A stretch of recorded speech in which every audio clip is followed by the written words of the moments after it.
காலையில் டிஃபனுக்கும் மத்தியானம் சாப்பாட்டுக்கும் ரெண்டுத்துக்கும் சேர்த்து ஒரு ஈஸியான ஒரு கிரேவி எப்படி செய்கிறதுன்னு பார்க்கலாங்க. அதை வந்து வெள்ளை சுண்டலும் நம்ம வந்து வெண்டங்காய் வச்சு ஒரு கிரேவி செய்ய போகிறோங்க. இது சூப்பராக இருக்குங்க. வாங்க இப்போ வந்து வீடியோவில் பார்க்கலாங்க. ஒரு கடாயில் ஒரு 20 சின்ன வெங்காயத்தை நான் உளிச்சு வச்சுருக்குறேங்க. அதை இப்போ போட்டு 2 டேபிள் ஸ்பூன் கடலெண்ணெய் போட்டு வறுத்துக்கலாங்க.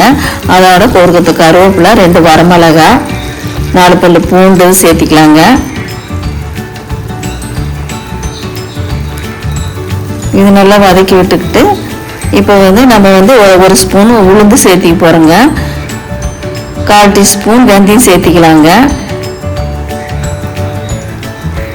1 ஸ்பூன் சோம்பு சேர்த்திக்கலாங்க.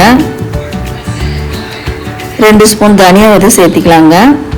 தனியா விதை வந்து அதிகம் சேர்த்தக்கூடாதுங்க. அதிகம் சேர்த்துனா குழம்பு வந்து அந்த தனியா விதை அடிக்கிறதுனால டேஸ்ட் மாறி போயிடும். அதனால் கொஞ்சம் கம்மியாக நான் உடச்சி வச்ச ஒரு தனியாக இருக்குதுங்க, அதை சேர்த்திக்கிட்டுங்க. இப்போ ஒரு 3 தக்காளி சேர்த்திக்கலாங்க. இது எல்லாம் நல்லா வதக்கி விட்டுட்டு இப்போ 1/4 மூடி தேங்காயும் இதனோட போட்டு வறுத்து ஒரு பேஸ்ட்டாக அரைச்சி வச்சுக்கலாங்க. நம்ம பேஸ்ட்டாக அரைச்சி வச்சதுக்கப்புறம் ஒரு கடாயில் 2 டேபிள் ஸ்பூன் கடலெண்ணெய் ஊற்றி அதில் வந்து வெண்டங்காயை கழுவி சுத்தம் பண்ணி பொடியாக கட் பண்ணி வச்சுருக்குறேங்க. அதை வந்து இப்போ நல்லா வதக்கி விட்டுக்கலாங்க. நல்லா சாஃப்ட் ஆகிற படம் வரைக்கும் வெண்டங்காய் வந்து வதக்கி விட்டுக்கலாங்க. இதுலேயே முக்கால்வாசி வெண்டங்காய் வந்து வெந்துடணுங்க. அந்த பதம் வரைக்கும் நம்ம வெண்டங்காயை நல்லா வதக்கி விட்டுட்டு அதுக்கப்புறம் நம்ம வந்து அரைச்சி வச்சா அந்த பேஸ்ட் வந்து வெண்டங்காயில் ஊற்றிக்கலாங்க. பாருங்க, இந்த பதம் கரெக்டாக இருக்கும். பேஸ்ட் ஊற்றுனதுக்கப்புறம் கொஞ்சம் தண்ணி மாதிரி நம்ம வந்து இப்போ கூட்டி வச்சுக்கணுங்க குழம்ப.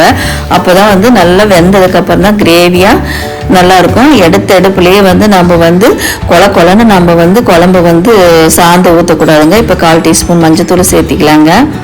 மஞ்சத்தூள் சேர்த்துனதுக்கப்புறம் இப்போ நமக்கு தேவையான அளவு கல்லுப்பு சேர்த்திக்கலாங்க.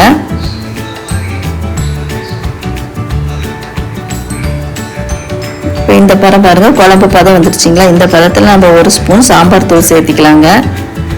அதுக்கப்புறம் வேக வச்சு நான் ஒரு 50 கிராமில் வேக வச்சு வெள்ளை சுண்டலும் சேர்த்திக்க போகிறேங்க.